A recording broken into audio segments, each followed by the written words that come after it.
Bonsoir les amis, j'espère que vous allez bien.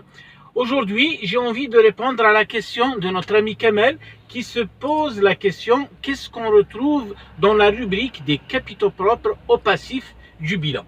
Parfait mes amis, donc c'est déjà bien précisé puisqu'il dit les capitaux propres au passif du bilan. Ce qu'il faut préciser mes amis, c'est que les capitaux propres, c'est vrai, ils sont au passif du bilan, mais ils ne constituent pas des passifs. En réalité, ils ne constituent pas, si vous voulez, des dettes exigibles, des sommes dues au tiers, mais dans la mesure où cela est apporté par les actionnaires ou les associés, si vous voulez, donc là, ça reste dans le giron, en quelque sorte, de la société. Les capitaux propres, mes amis, vous savez, ils ne seront remboursés qu'en cas de cessation ou de liquidation de la société. Donc, ça reste toujours dans le cadre de la société. Donc, mes amis, les capitaux propres, comme vous le savez, sont définis par le système comptable financier et comme par hasard, c'est la même chose qu'on retrouve dans les normes comptables internationales, notamment la norme IAS 1, dans les définitions du cadre conceptuel également.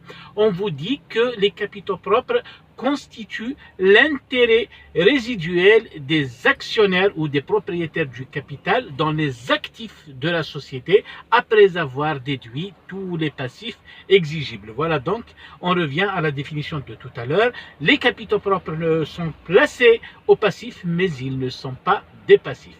Parfait, maintenant, j'allais dire mes amis, en quoi il consiste. D'abord, dans les capitaux propres, vous trouverez la première rubrique qui est le capital social. Donc le capital social, mes amis, c'est ce montant-là que vous trouverez tout à fait au haut de la rubrique des capitaux propres et qui sont, si vous voulez, l'image de ce que nous avons dans les statuts de la société. Donc c'est la mise de départ, c'est les apports initiaux effectués par les associés ou les propriétaires, bien entendu, de la société pour démarrer cette société. Donc, le capital social, comme vous le savez, mes amis, il est réparti en un nombre quelconque de parts, de titres, d'actions, de parts sociales, etc., comme vous voulez les appeler. Eh bien, chaque titre, chaque part sociale ou action, bien entendu, elle a une valeur nominale. Au départ, on parle de valeur nominale parce que, si vous voulez, la part sociale ou bien l'action, tout simplement ici, elle est faciale en quelque sorte. C'est celle qu'on lui attribue au moment de la création. C'est la valeur du titre, si vous voulez, elle est appelée à évoluer dans le temps, mais pour l'instant, nous avons une valeur faciale ou bien une valeur nominale, c'est la même chose. Donc, si vous voulez, c'est un petit peu le montant qui est inscrit, nous avons dit, dans les statuts de la société, qui un petit peu, c'est un peu comme l'acte de naissance de la société. Parfait. Après le capital social, mes amis, vous avez immédiatement après la réserve légale qu'on appelle également la réserve obligatoire. Donc, comme son nom l'indique, elle est obligatoire ou légale, tout simplement parce qu'elle est prévue par un texte de loi et plus précisément, c'est le Code du commerce qui, en son article 721, oblige les sociétés de capitaux et assimilées à constituer, si vous voulez, cette réserve légale qui est de 5% du bénéfice de l'année, bien entendu, après avoir, bien entendu, résorber les déficits antérieurs et également prélever la part des travailleurs dans le bénéfice de l'entité. Bien entendu, sur ce net-là, vous devez constituer 5% au titre de la réserve légale. Bien entendu, cette réserve légale cesse d'être obligatoire quand elle atteint 10% du capital social. Parfait, celle-ci, c'est la première. Puis, nous avons ce qu'on appelle les réserves statutaires. Donc, la définition des réserves statutaires, elle est dans son appellation même parce que statutaire veut dire statut.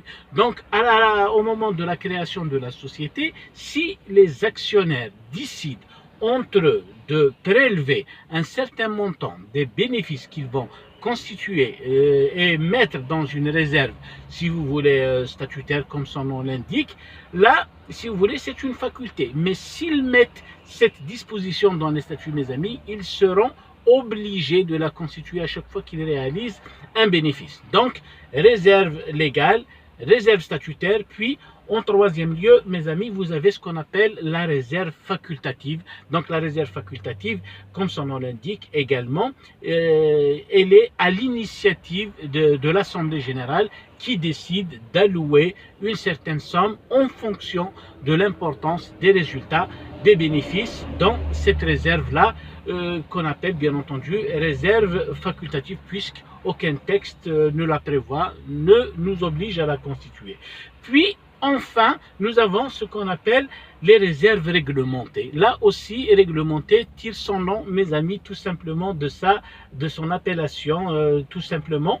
Ici, la réserve réglementée, bien entendu, on l'appelle ainsi. Pourquoi? Parce que il y a un texte, il y a un règlement qui la prévoit. Et ces textes, mes amis, sont assez souvent d'essence fiscale, c'est-à-dire ils tirent leur origine de la fiscalité. Et la réserve réglementée que l'on peut citer à titre d'exemple, mes amis, c'est la réserve constituée au titre de la plus-value de cession à réinvestir.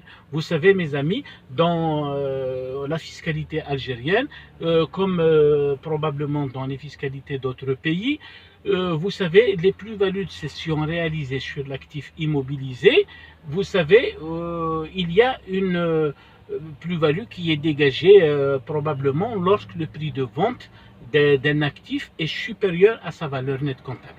Eh bien, cette plus-value, mes amis, rappelons-le, articles 172 et 173 du Code des impôts directs, on vous dit que cette plus-value est imposée différemment si elle est à long terme ou si elle est à court terme. Donc, si elle est à court terme, elle est imposée au taux de 70%. Donc, il faut déduire 30% du montant de cette plus-value en extra comptable, rappelez-vous, tableau numéro 9. Par contre, si cette plus-value est à long terme, c'est-à-dire réalisée au-delà du délai de la troisième année depuis l'acquisition de cet actif, là, la plus-value est imposée seulement de moitié, c'est-à-dire à 35%. Ce qu'il faut faire, donc il faut déduire, il faut en quelque sorte retrancher 65% du montant de cette plus-value en extra comptable pour n'imposer que, bien entendu, le reste, c'est-à-dire 35%. Par contre, si vous voulez, mes amis, si la société décide de réinvestir cette plus-value-là, qu'est-ce qu'elle va faire? Elle va la constituer, elle va, si vous voulez, l'imputer dans un compte de réserve.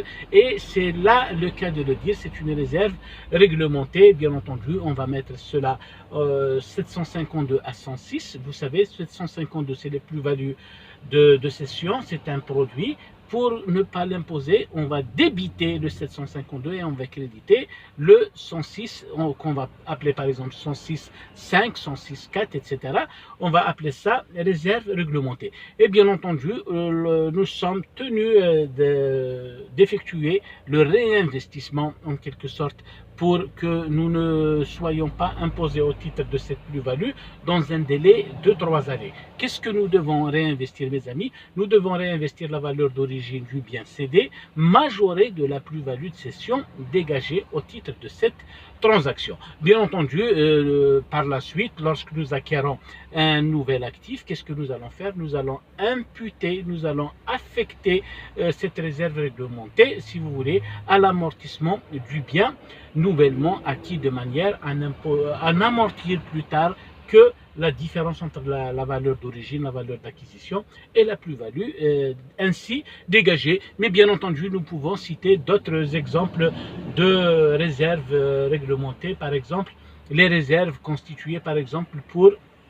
reconstituer par exemple des immobilisations dans le cadre par exemple des contrats de concession. Par exemple, nous avons par exemple les activités minières au titre desquelles nous sommes tenus par exemple de reconstituer par exemple les gisements miniers au titre desquels nous devons constituer ces réserves, etc. Donc vous avez à la base un texte qui vous oblige à constituer ces réserves réglementées. Donc voilà mes amis, grosso modo, pour un petit peu récapituler que comprennent les capitaux propres, mes amis. Donc vous avez d'abord le capital social nous avons dit, c'est les statuts qui les prévoient.